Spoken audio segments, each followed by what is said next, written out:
अगर तुमने पहले अलीजे को देख लिया था तो तुम उसके पास गई क्यों? जाने की जरूरत क्या थी तुम्हें रमशा? मैंने नहीं देखा था उसको अफनान, मुझे क्या पता था कि वो अचानक मुझे नजर आ जाएगी और उसने मुझे देखा, उसी ने मुझे रोका। उसके कोई दोस्त रहते हैं यहाँ। लेकिन मुझे परेशानी इस बात की हो रही है कि अलीजे को इस वक्त इन हालात में तुम्हें नहीं देखना चाहिए था। मैंने जानबूझ के कुछ भी नहीं किया। तुम एक काम करो, आज ऑफिस जाओ, अपनी सारी जिम्मेदारियां किसी और को सौंपो और अपने बॉस से कहो कि तुम लीव पे जा रही हो। क्यों लीव की एप्लीकेशन दे दूं? देखो अलीसे, मैं तुमसे बार बार कह रहा हूं, तुम्हें अपनी हेल्थ की केयर की बहुत जरूरत है। इस हालत में तुम्हें इतना रिगरस काम नहीं करना चाहिए। अफनान, मैं कोई बीमार थोड़ी हूँ जो घर पे बैठ जाऊं। मैं प्रेग्नेंट हूँ, प्रेग्नेंट औरतें तो काम करती ही हैं। हाँ अलीसे, औरतें काम करती हैं, लेकिन तुम्हारी पहली प्रेगनेंसी है। तुम नहीं जानती हो कि तुम्हारी कंडीशन क्या हो। रमशा, आज नहीं रुक सकूंगा मैं।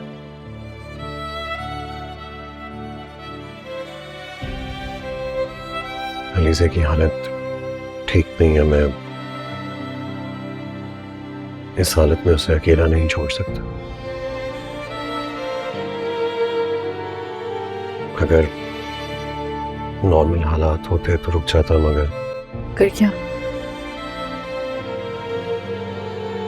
मैं चाहता हूं कि जब तक हमारा बच्चा इस दुनिया में नहीं आ जाता, अलीजे खुश रहे।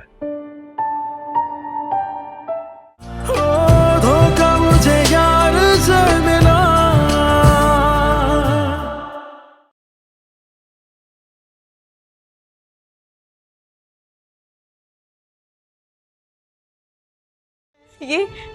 ये सब चीजें देखकर तो मुझे लगता है कि मैं अपने अम्मी अब्बू के लिए बहुत अजीज थी, बहुत प्यार करते थे वो मुझे। ऐसा क्या हो गया मेरी जिंदगी में कि मैं यहाँ और वो पता नहीं कहाँ चले गए, इतने दूर मुझसे। क्यों हुआ ऐसा मेरे साथ? सलमान, अगर तुम नहीं जानते तो फिर कौन जानता है? फिलहाल तो मैं खुद बहुत परेशान हूं। देखो सलमान, तुम्हारी ये जो परेशानी है ना, इससे तुम बहुत जल्द छुटकारा पाओ या इसे फिर ठीक करो।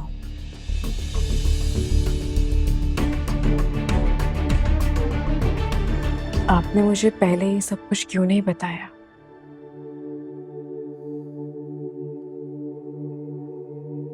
बेटा, तुम्हें अब पता चला है तो देखो तुम्हारी क्या हालत हो गई है।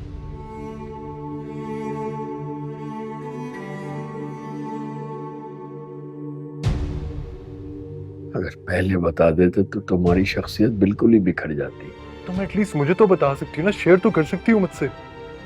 सलमान देखो, मुझे अम्मी अब्बू बहुत याद आ रहे थे, इसलिए मैं उनकी तरफ आ गई हूँ।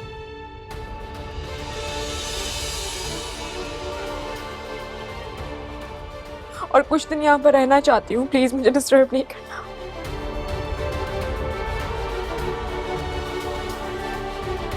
तेरे हवाले दिल कर दिया है, मेरी आशिकी को तूने जिद कर दिया है।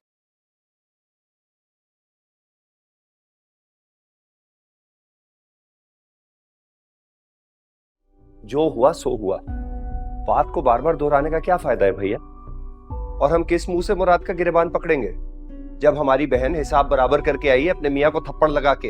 अरे हम होते उसकी जगह तो एक के जवाब में 2 थप्पड़ जड़ देते उस नामाकूल इंसान को। मन्नत अपने शौहर को 1 थप्पड़ मारे या 2, नुकसान बहरहाल मन्नत को ही उठाना होगा। ये कोई फख्र की बात नहीं है। नफरत को मोहब्बत में बदलने में ना कोई टाइम नहीं लगता। इनकी तो फिर लव मैरिज है। जरा पहल की ना, लैला मजनू की कहानी शुरू हो जाएगी। अम्मी बिल्कुल ठीक कहती थी, मन्नत को महज में एक बहाना चाहिए था। जब रिश्ते में कोई दिलचस्पी नहीं ना रहती तो इंसान ऐसे हीले बहाने करता, बात का पतंगड़ बना। उसे मेरी नाराजगी की जरा सी भी परवाह होती ना तो वो रात में पहल कर लेती यार, एटलीस्ट एक सॉरी का मैसेज ही कर देती। कुरियर आया आपके लिए।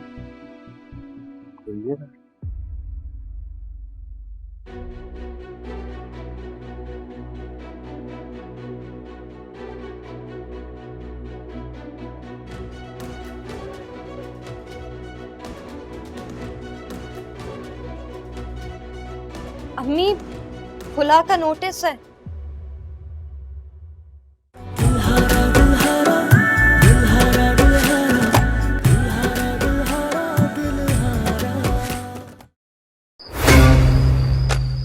मौत के बाद तो सभी शोक मनाते हैं,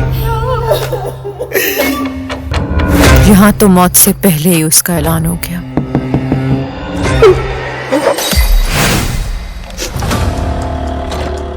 मैं इस घर में बहुत खुश हूँ चिनार खान और इन लोगों के साथ। बस मैं इस घर की खुशी मांगती हूँ, मैं इस घर का कभी बुरा नहीं चाहूंगी। जब तुम हमारे सामने आता है ना, हमारा दिल को ठंडक पहुँचता है। ये समदा अच्छा बच्चा है। ये नफरत का रास्ता भी ना बिल्कुल मोहब्बत की तरह होता है, और मैं इस रास्ते पे निकल आई हूँ। अभी तो सिर्फ एक लाश उठी है, तो राब खान के घर में गिनती करने वाला कोई नहीं होगा। तुमको आता है पिस्तौल चला? नहीं। हम सिखाता है तुम्हें। हाथ रखो, चला। तुम्हारा तो हाथ ही नहीं कांपा।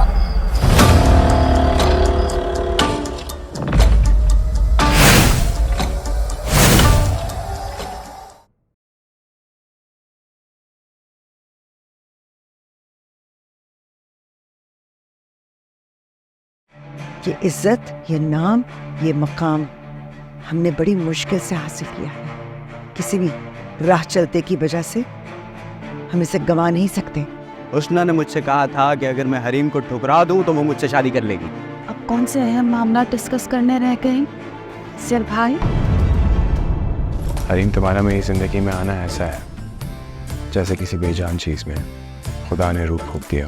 दिल जब अपना रास्ता मुंतखब करता है तो मोहब्बत सारी उम्र सर झुका सराह की मुसाफिर बन जाती है।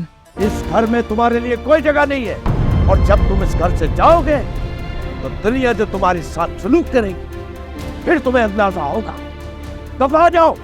ठीक है डैडी, हम यहाँ से चले जाते हैं। आप समझिएगा, आपका फाइज नाम का कोई बेटा था ही नहीं। Let's go. I am sorry. मेरी बेटी से ये जो बराबरी करने की कोशिश कर रही हो ना, तो बहुत महंगा पड़े तो उसके पाँव में पहनी हुई जूती के बराबर भी नहीं। खुमार में तेरे